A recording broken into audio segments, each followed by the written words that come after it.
하나님의 말씀 창세기 27장 15절로 36절까지 보겠습니다. 구약성경 38면입니다. 구약성경 38면 창세기 27장 15절로 36절 다 함께 한 목소리로 봉독합니다. 리브가가 집안 자기에게 있는 그의 맏아들 에서의 좋은 의복을 가져다가 그의 작은 아들 야곱에게 입히고 또 염소 새끼의 가죽을 그의 손과 목에 매끈매끈한 곳에 입히고 자기가 만든 별미와 떡을 자기 아들 야곱의 손에 주니 야곱이 아버지에게 나아가서 내 아버지여 하고 부르니 이르되 내가 여기 있노라. 내 아들아 내가 누구냐. 야곱이 아버지에게 대답하되 나는 아버지의 맏아들 에서로소이다. 아버지께서 내게 명하신 대로 내가 하였사오니 원하건대 일어나 앉아서 내가 사냥한 고기를 잡수시고 아버지 마음껏 내게 축복하소서. 이삭이 그의 아들에게 이르되 내 아들아 내가 어떻게 이같이 속히 잡았느냐. 그가 이르되 아버지의 하나님 여호와께서 나로 순조롭게 만나게 하셨음이니이다. 이삭이 야곱에게 이르되 내 아들아 가까이 오라. 내가 과연 내 아들 에서인지 아닌지 내가 너를 만져보려 하노라. 야곱이 그 아버지 이삭에게 가까이 가니 이삭이 만지며 이르되 음성은 야곱의 음성이나 손은 에서의 손이로다 하며 그의 손이 형 에서의 손과 같이 털이 있으므로 분별하지 못하고 축복하였더라. 이삭이 이르되 내가 참 내 아들 에서냐. 그가 대답하되 그러하니이다. 이삭이 이르되 내게로 가져오라. 내 아들이 사냥한 고기를 먹고 내 마음껏 내게 축복하리라. 야곱이 그에게로 가져가매 그가 먹고 또 포도주를 가져가매 그가 마시고 그의 아버지 이삭이 그에게 이르되 내 아들아 가까이 와서 내게 입 맞추라. 그가 가까이 가서 그에게 입 맞추니 아버지가 그의 옷의 향취를 맡고 그에게 축복하여 이르되 내 아들의 향취는 여호와께서 복 주신 밭의 향취로다. 하나님은 하늘의 이슬과 땅의 기름짐이며 풍성한 곡식과 포도주를 내게 주시기를 원하노라. 만민이 너를 섬기고 열국이 내게 굴복하리니 내가 형제들의 주가 되고 내 어머니의 아들들이 내게 굴복하며 너를 저주하는 자는 저주를 받고 너를 축복하는 자는 복을 받기를 원하노라. 이삭이 야곱에게 축복하기를 마치매 야곱이 그의 아버지 이삭 앞에서 나가자 곧 그의 형 에서가 사냥하여 돌아온지라. 그가 별미를 만들어 아버지에게로 가지고 가서 이르되 아버지여 일어나서 아들이 사냥한 고기를 잡수시고 마음껏 내게 축복하소서. 그의 아버지 이삭이 그에게 이르되 너는 누구냐. 그가 대답하되 나는 아버지의 아들 곧 아버지의 맏아들 에서로소이다. 이삭이 심히 크게 떨며 이르되 그러면 사냥한 고기를 내게 가져온 자가 누구냐. 네가 오기 전에 내가 다 먹고 그를 위하여 축복하였은즉 그가 반드시 복을 받을 것이니라. 에서가 그의 아버지의 말을 듣고 소리내어 울며 아버지에게 이르되 내 아버지여 내게 축복하소서. 내게도 그리하소서. 이삭이 이르되 내 아우가 와서 속여 내 복을 빼앗았도다. 에서가 이르되 그의 이름을 야곱이라 함이 합당하지 아니하니이까. 그가 나를 속임이 이것이 두 번째니이다. 전에는 나의 장자의 명분을 빼앗고 이제는 내 복을 빼앗았나이다. 또 이르되 아버지께서 나를 위하여 빌 복을 남기지 아니하셨나이까. 아멘. 오늘 이삭의 집에 있었던 사건을 본문에서 보게 됩니다. 야곱과 에서는 쌍둥이입니다. 그러나 어디까지나 형은 형이고 동생은 동생입니다. 육체적으로 본다면 쌍둥이이니까 형이라고 해도 별 의미가 없고 동생이라고 해도 특별한 차이가 없겠지만은 명분에는 엄격한 차이가 있고 특별히 하나님의 축복을 이어가는 계보적 차원에서 볼 때는 대단히 중요한 의미를 가집니다. 축복권이 장자에게 이어지기 때문입니다. 그러나 놀라운 것은 이건 육체적으로 이어지는 게 아닙니다. 이 점에서 우리가 깊이 생각해야 됩니다. 육체적인 것이 중요하지만 그 육체적으로 이어지는 장자의 명분에 합당한 생활이 있고 합당한 자세가 있어야 형이 형 되는 것입니다. 이 점을 생각해야 합니다. 육체적으로는 형인데 형 노릇을 못하면 형이 못 되는 것입니다. 특별히 오늘 본문에서 말해주는 신령한 진리는 이것입니다. 이것은 하나님이 복을 주셔야 됩니다. 그리고 특별히 그 아버지가 아들에게 장자의 복을 주실 때에 장자입니다. 장자로 태어났다고 해서 장자가 아닙니다. 그리고 이 장자의 명분을 소중히 여겨야 됩니다. 나는 장자다.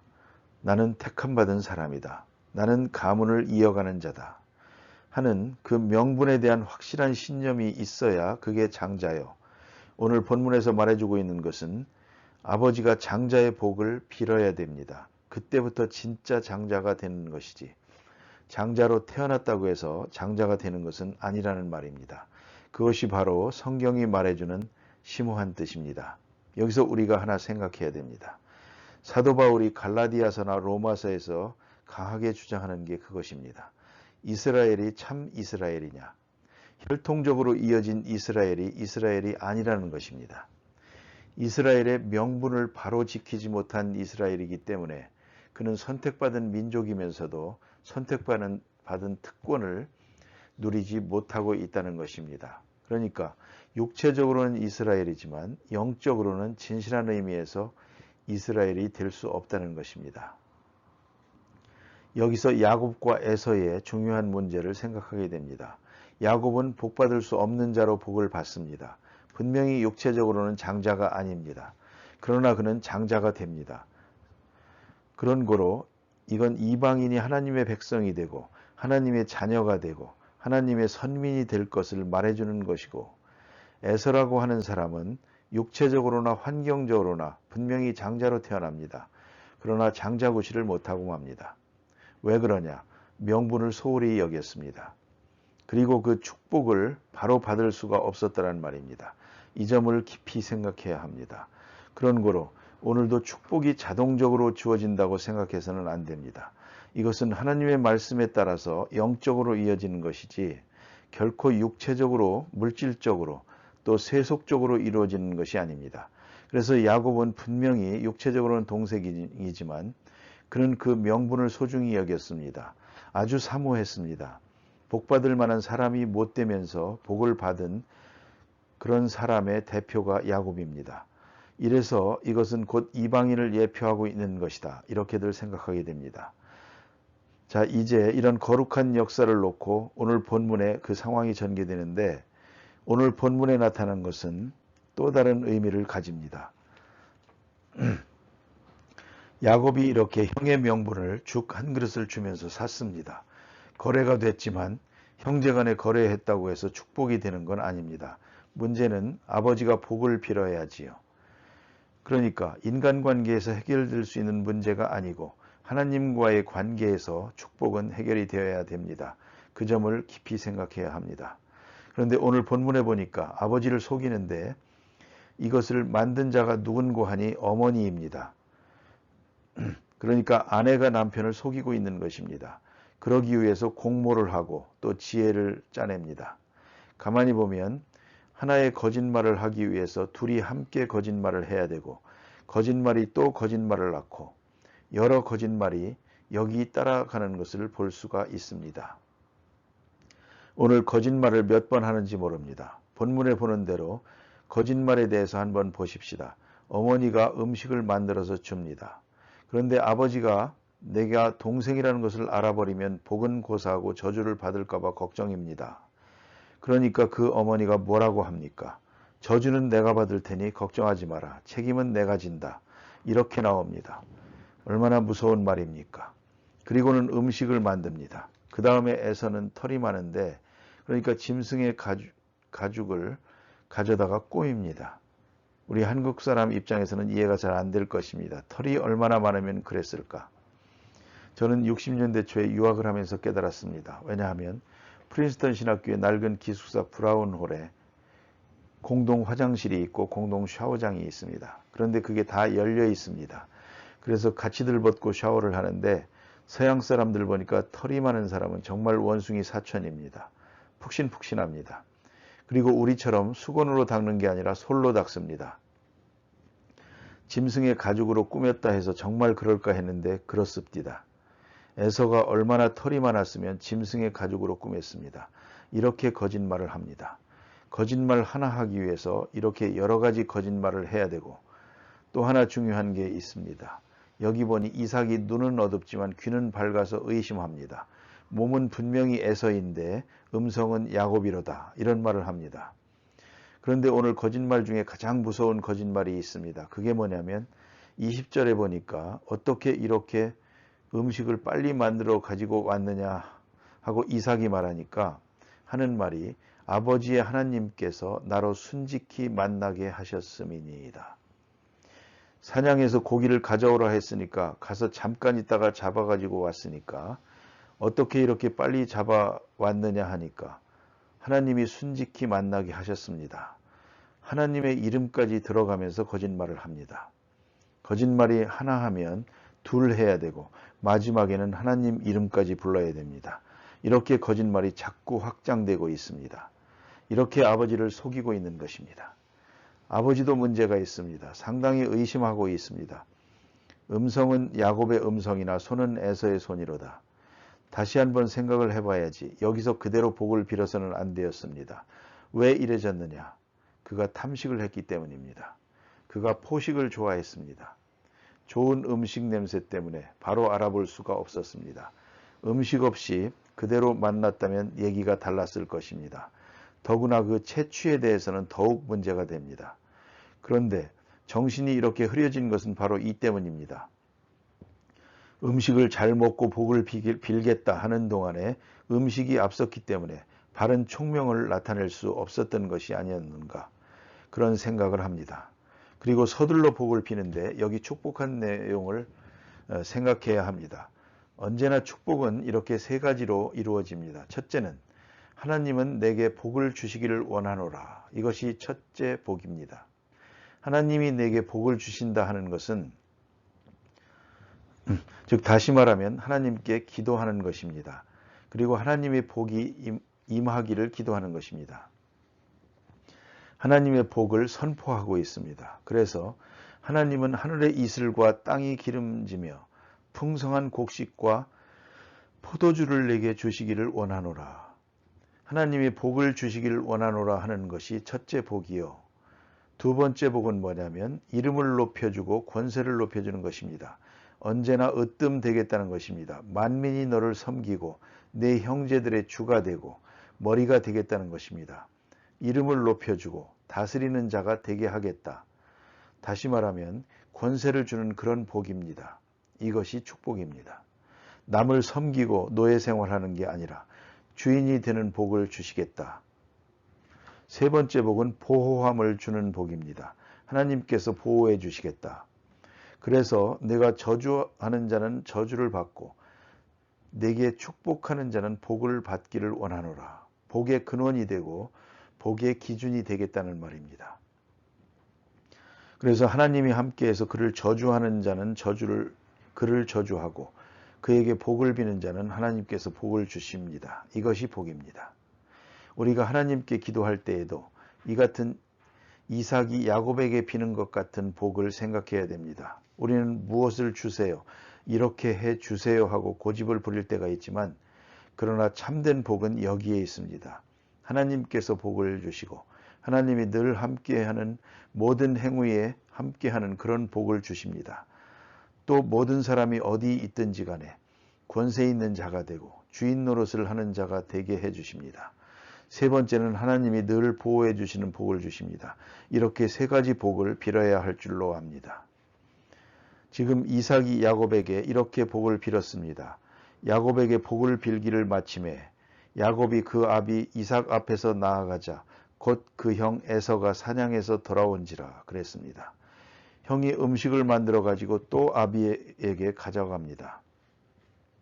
내가 누구냐? 맏아들입니다. 그때의 아비 이삭이 당황하는 모습을 보십시오. 이삭이 심히 크게 떨며 가로되 그랬습니다. 이건 뭡니까? 하나님 앞에 한 번 이야기한 것 마음대로 고칠 수 있는 게 아닙니다. 얼마나 정성을 다하고 진실을 다했습니까? 이제 이것이 잘못됐다고 생각할 때 그는 떨었습니다. 크게 떨며 두려워하면서 지금 있습니다. 우리가 하나님 앞에 한마디 한마디 기도하는 것 참 소중히 해야 합니다. 보통 생각하면 하나님 아까 잘못했습니다. 취소합니다. 하면 될 것 같은데 그럴 수가 없습니다. 그런 재미있는 에피소드가 있습니다.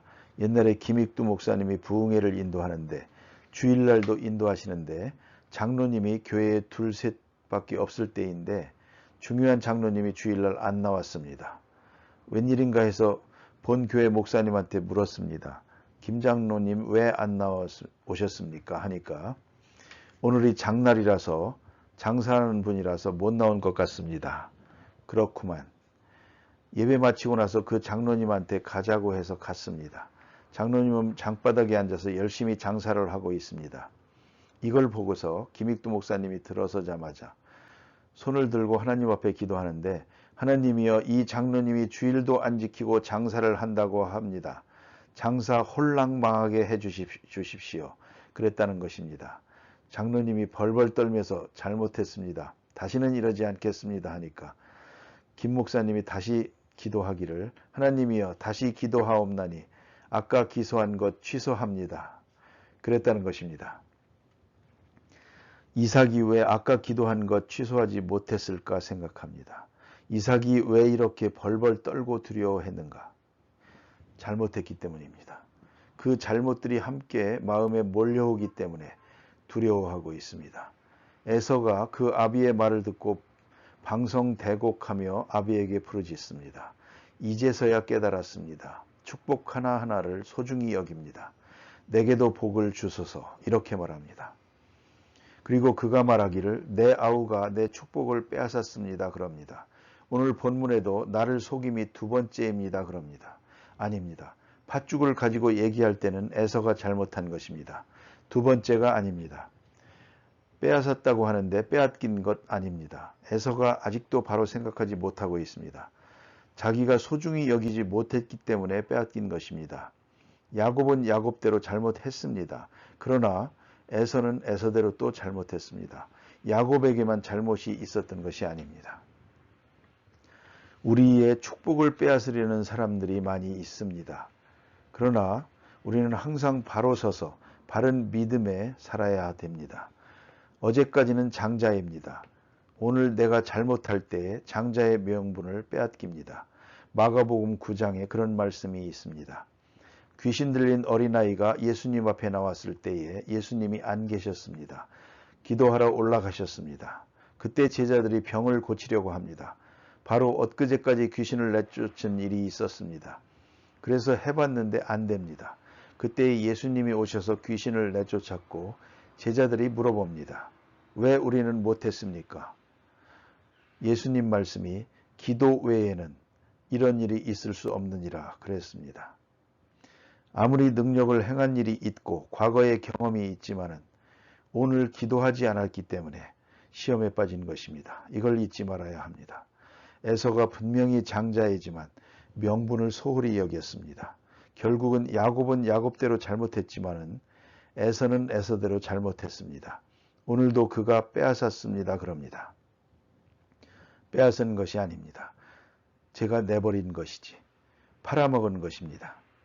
어떤 의미에서 야곱과 에서 사이에는 거래가 다 이루어진 것입니다. 에서가 야곱을 원망하고 있습니다. 자기 잘못은 생각하지 않고. 이것이 바로 에서의 운명입니다. 기도하십시다. 하늘에 계신 우리 아버지여, 이름이 거룩히 여김을 받으시오며 나라가 임하시오며 뜻이 하늘에서 이루어진 것 같이 땅에서도 이루어지이다. 오늘 우리에게 일용할 양식을 주시옵고 우리가 우리에게 죄 지은 자를 사하여 준 것 같이 우리 죄를 사하여 주시옵고 우리를 시험에 들게 하지 마시옵고 다만 악에서 구하시옵소서. 나라와 권세와 영광이 아버지께 영원히 있사옵나이다.